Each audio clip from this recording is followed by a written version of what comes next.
Jeg har altid haft de små succesoplevelser, når jeg har gjort noget med hænderne. Så det har altid føltes som om det er den rette vej at gøre, altså arbejde med lighter, som er et materiale, som kan forandre, så du kan manipulere det, du kan bygge, du kan dekonstruere det. Og heriblandt der har jeg fundet ud af, at det er god ting.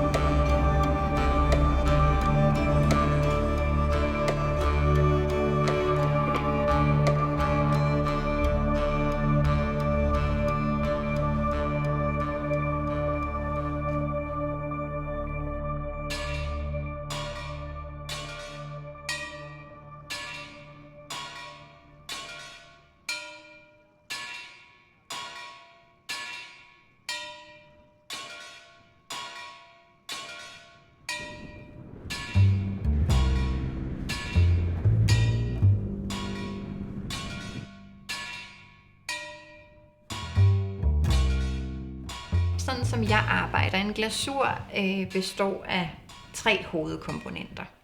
Og det handler om glas, og det handler om smeltestoffer. Man må have smeltestoffer for, at glasset overhovedet kan smelte. Og så er der den sidste komponent, som er indfarvning eller farvestofferne. Og de 3 ting til sammen findes alt sammen af jo naturlige mineraler.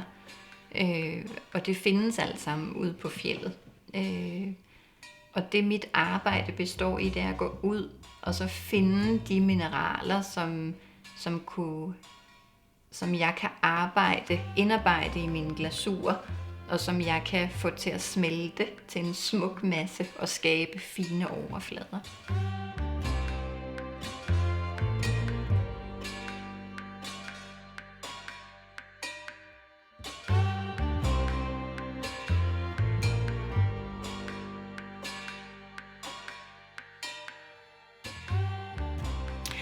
Altså på Storvarts, det var det sted, jeg startede med.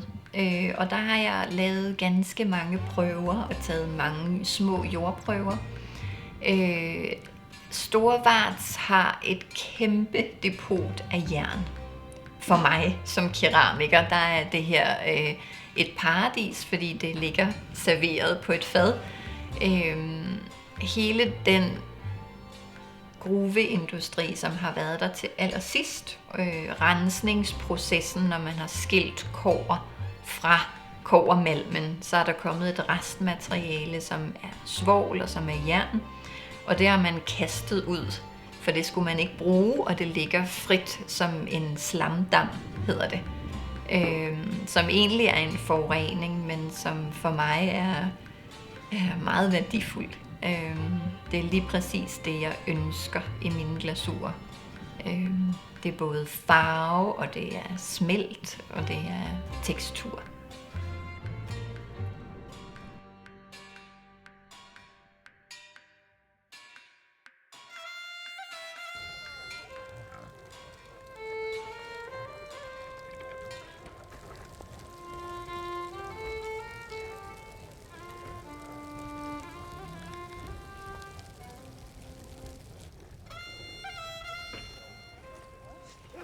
Inspirationen i udviklingen af mine rensdyrglasurer er selve farvevariationerne i rensdyrflokken, som går fra den lyse til den beige, til den mellembrune og så over i den helt dybe mørkebrune.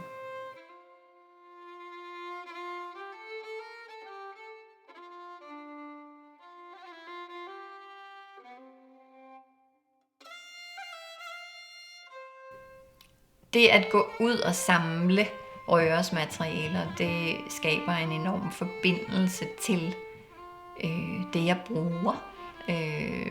Hele den produktion, jeg har, det bliver ligesom en helhed. Det får en større betydning. Materialerne får en større betydning i og med, at den bliver knust, og den bliver sigtet, og den bliver vasket, den bliver brændt, og knust igen, og så bearbejdet. Den får en værdi i den tid, jeg bruger.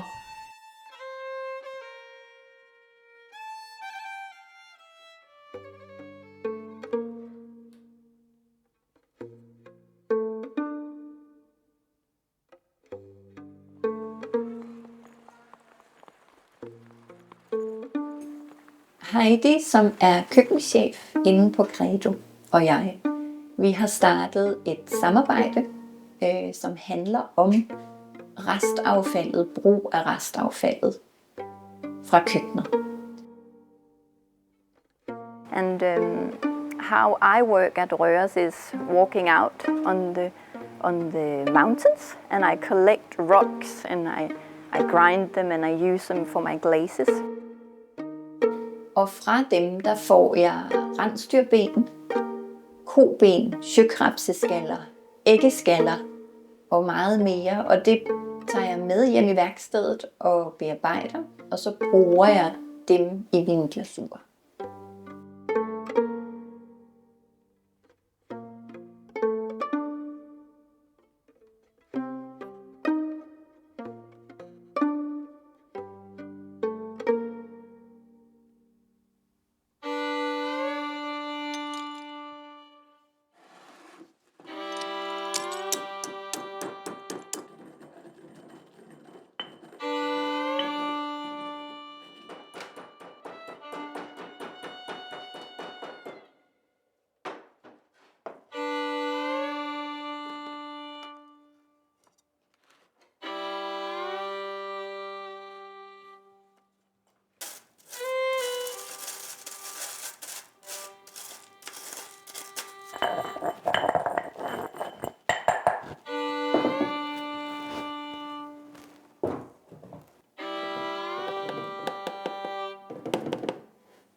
Altså når man arbejder med naturlige indsamlede råmaterialer, altså naturens depoter, der må man ligesom tage højde for, at man kan ikke styre dem 100%. Jeg kan ikke der er ikke formler på, hvad lige præcis den materialeportion indeholder. Så jeg styrer ikke mit materiale 100%.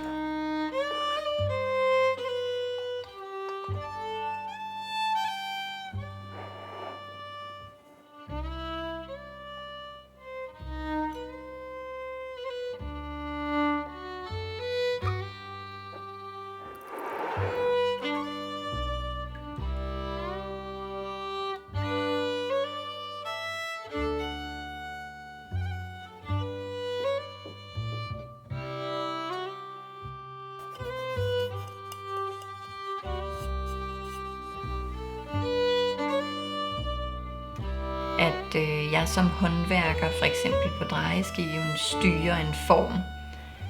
Så kender jeg mit ler, og jeg kender min brændingstemperatur. Og på den måde kan man ligesom give slip, når man så sætter genstanden i ovnen, og så ved man, at materialet arbejder videre inde i ovnen. Og det er jo ligesom der magien opstår.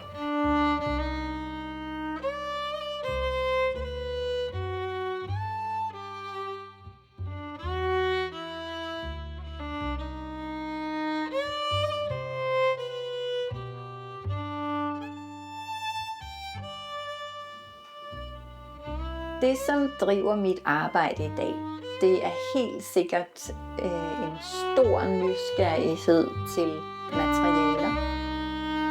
At bearbejde dem for hånd og se, hvad de kan. At mit arbejde ligesom præsenterer det at bryde sig om jorden. Og så også at være en lille del af en stor helhed.